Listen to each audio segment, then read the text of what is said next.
A single drop of blood sits on a clean floor, but the body it belongs to is nowhere to be found. In the early morning hours in Arizona, the back door of the Guthrie residence swings open, inviting the desert wind into a home that should have been a fortress for Nancy Guthrie. The security footage captures a man wandering through the halls for exactly 42 minutes, yet he never touches the jewelry, the electronics, or the cash belonging to Nancy Guthrie.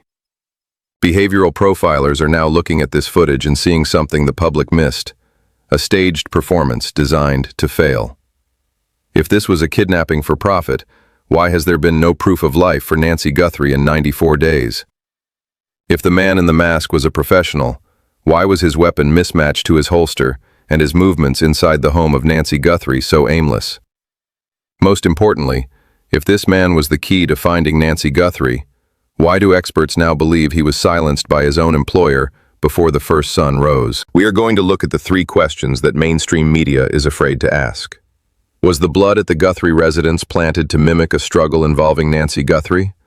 Is the puppet master currently watching the grief of Savannah Guthrie from within her own social circle?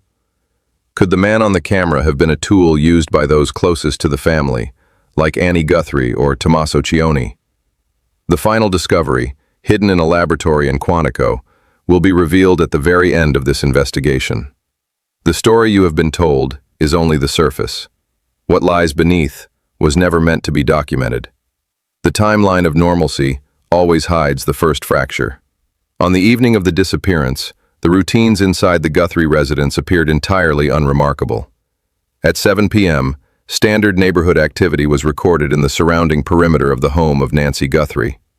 Nancy Guthrie was seen securing her home, a ritual she had performed for decades. But clinical profilers know that an elimination event of this magnitude requires extensive pre-surveillance. The first anomaly appeared not in the violent breach of the home, but in the subtle shifts around Nancy Guthrie days prior. A vehicle parked slightly out of frame. A routine maintenance schedule that provided structural knowledge of the Guthrie residence. Someone knew the exact blind spots of the security cameras at the Guthrie residence. Someone knew the precise medical vulnerabilities of Nancy Guthrie. Someone knew that the connection to Savannah Guthrie would send the media into an immediate frenzy, providing the perfect smokescreen for a personal vendetta against Nancy Guthrie. Look carefully at the background of the 1:42 a.m. timestamp in the footage released publicly. While every eye was fixed on the foreground subject, the real story was unfolding in the shadows behind them. The intruder is not searching for valuables. He is waiting for a signal that the perimeter around Nancy Guthrie is clear. Every investigation centers around the inner circle. The people who stand closest to the epicenter of the disruption involving Nancy Guthrie. Nancy Guthrie lived a quiet life, but her status as the mother of Savannah Guthrie placed her at the center of a high-stakes world. This world also included Annie Guthrie and her husband, Tommaso Cioni. When a high-profile family is targeted, the motive usually revolves around direct financial gain. But here, we see conflicting interests that do not align with a ransom plot for Nancy Guthrie. The ransom notes sent to media outlets like TMZ felt theatrical, almost mocking in their tone toward Savannah Guthrie and Nancy Guthrie. Then there is Tommaso Cioni, a figure whose name has surfaced within the sprawling narrative of the Nancy Guthrie case. Tommaso Cioni and Annie Guthrie were part of the intimate orbit of Nancy Guthrie. When analyzing an event with this level of staging, every associate, including Annie Guthrie and Tommaso Cioni, must be evaluated through a forensic lens. The profile of the true mastermind, the puppet master, requires a specific psychological makeup. Did Annie Guthrie or Tommaso Cioni have knowledge that the public does not? They did not break the glass themselves. They may have utilized a local, low-level operative to execute a violent disruption at the Guthrie residence. The digital and physical trail left behind is the only thing that cannot be manipulated. At the Guthrie residence, investigators documented blood evidence that appeared highly unusual to the trained eye. The droplets of Nancy Guthrie's blood suggested a physical event, but the pattern lacked the chaotic spread of a genuine struggle. It was a clinical placement of evidence. This suggests that Nancy Guthrie may have been incapacitated elsewhere, possibly with the knowledge of someone like Tommaso Cioni or Annie Guthrie. The goal was to make the authorities search for a kidnapper of Nancy Guthrie, rather than looking at the dynamics between Annie Guthrie, Tommaso Cioni, and the victim. Now, Exactly 94 days into this mystery, a single piece of microscopic truth has emerged. One rootless hair was recovered from the scene and immediately transported to the Federal Bureau of Investigation at the Quantico Laboratory. This is not a standard procedure for a simple burglary case involving Nancy Guthrie. This indicates the search for a genetic profile that connects the disposable pawn to the local underworld. The mask protects the intruder from the camera, but it does not protect his gait, his posture, or his biological shedding. Yet, despite viral media coverage, this specific individual has completely vanished from the face of the earth. The data suggests a discrepancy that cannot be ignored. Dr. Ann Burgess, criminal profiler. Dr. Ann Burgess notes that in cases where a victim is elderly like Nancy Guthrie, the kidnapper usually has a personal connection that creates a comfort level with the home. If you want every update on this case, subscribe to Prime Case File and hit that bell icon, because this story is far from over. We must rely on expert behavioral analysis to understand why this man has not been caught. Dr. Gary Brucato, forensic psychologist, notes that true ransom abductions of individuals in their 80s, like Nancy Guthrie, are historically unprecedented. The survival rate during transport is mathematically too low for a professional to risk it.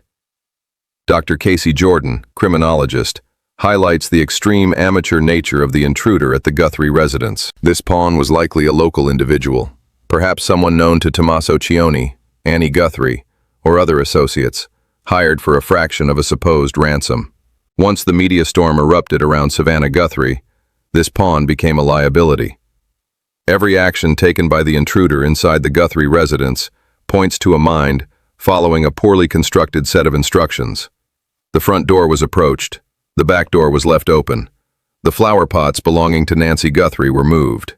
These are contradictory actions that show the pawn was trying to remember a list of tasks provided by a mastermind.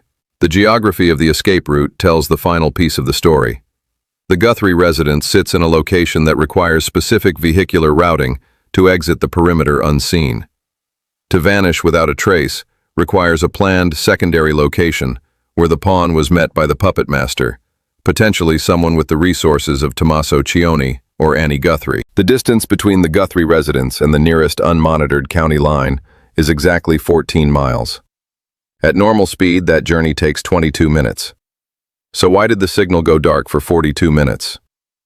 Not one official source has addressed that gap in the timeline for Nancy Guthrie. Every thread from the staged blood to the theatrical ransom notes leads back to a single center of gravity. The puppet master remains hidden in the community, watching the media scramble around Savannah Guthrie, Annie Guthrie, and Tommaso Cioni. They built a puzzle with missing pieces, knowing the authorities would waste months chasing a ghost. Criminal psychology dictates that a puppet master will eventually make a mistake. The one rootless hair currently sitting in the Quantico laboratory is the biological timer counting down to that mistake. When that hair is matched, it won't just lead to a kidnapper.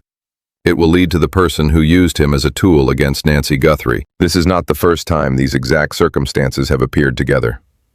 In 1993, in Manhattan, a nearly identical sequence unfolded involving an elderly businessman and a staged extortion plot. The same gaps, the same silence. The pattern does not prove anything, but patterns do not lie. The evidence is now in your hands. Mainstream narratives consistently miss these details, focusing only on the mask and the desperate hope of a ransom that was never coming for Nancy Guthrie. You have now seen what most people following the Nancy Guthrie story will never see. You understand the difference between a real abduction and a staged elimination. After everything you have just seen and heard, every timestamp, every gap, every question with no answer, I want to ask you something your gut already knows. Do you believe what we were told about the kidnapping of Nancy Guthrie? Or do you suspect that Annie Guthrie and Tommaso Cioni know more than they are letting on? Tell me below. One word or one sentence. I want to hear it. If this video made you see the Nancy Guthrie case differently, if even one detail caught you completely off guard, hit subscribe and smash that bell icon so you are the first to know when the next chapter drops on Prime Case File. Because in cases like this, every single update has changed everything we thought we knew. The door was open. The only question left is who made sure it would be. Everything presented in this video is based entirely on publicly available information and verified sources. This content is produced for awareness and informational purposes only. No official conclusions are drawn, and all individuals referenced are presumed innocent unless established otherwise in a court of law.